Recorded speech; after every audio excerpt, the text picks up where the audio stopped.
ఓం సాయిరామ్. అందరికీ నమస్కారం అండి. అందరూ ఎలా ఉన్నారు ఫ్రెండ్స్? అందరూ ఆ షిరిడి సాయినాథుని ఆశీస్సులతో అందరూ బావుండాలి, అందరూ ఆరోగ్యంగా ఉండాలి అని మనస్ఫూర్తిగా కోరుకుంటూ, ఈరోజు వీడియోలోకి వెళ్ళిపోదాం ఫ్రెండ్స్. అంతకన్నా ముందు మన ఛానల్‌ని ఎవరైనా కొత్తగా చూస్తున్నట్లయితే మన ఛానల్‌ని సబ్స్క్రైబ్ చేసుకోండి ఫ్రెండ్స్. సద్గురు సాయి 77. అలాగే మన వీడియో నచ్చితే ఒక చిన్న లైక్ చేయండి ఫ్రెండ్స్. ఈరోజు బాబాగారు మన కోసం ఒక చక్కటి సందేశాన్ని తీసుకొచ్చారు ఫ్రెండ్స్. అది ఏంటో బాబాగారి మాటల్లోనే తెలుసుకుందాం. ఆలోచించగల మనసు మానవ జాతికి భగవంతుడు ప్రసాదించిన మహత్తర వరం. దీని వలన మిగిలిన జీవులకు లేని జ్ఞాన సంపద మానవులకు మాత్రమే లభించింది. ఈ మనసు చాలా చంచలమైనది. మంచికి చెడుకి మూల కారణం కూడా మనస్సే. ఇది ఎన్నో సమస్యలను తెచ్చిపెడుతుంది. అఖండమైన ప్రశాంతతకు కూడా కారణం మనస్సే.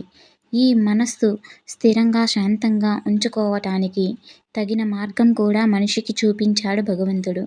మనసును నడిపించే 5 ఇంద్రియాలు బుద్ధి ఆధీనంలో ఉంటాయి. కానీ మనిషి ఎప్పుడు బుద్ధి చెప్పిన మాట వినడు. సీతాకోకచిలుకలా ఎగురుతూ ఉండే మనసు వెంట పరుగు పెడుతూ ఉంటాడు.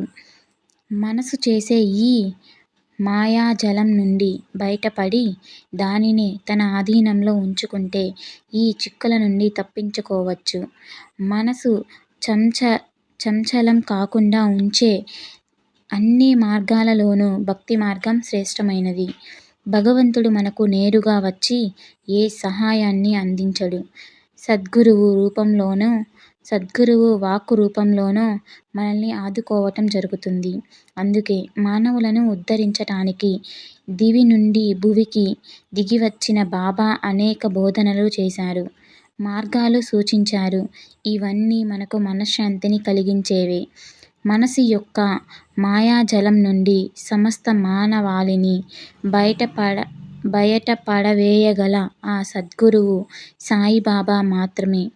బాబాకు సర్వస్వ శరణాగతి చేస్తే లభించే అమృత ఫలమే మనశ్శాంతి. ఓం సాయిరామ్. ఈరోజు మన వీడియో నచ్చితే ఒక చిన్న లైక్ చేయండి ఫ్రెండ్స్.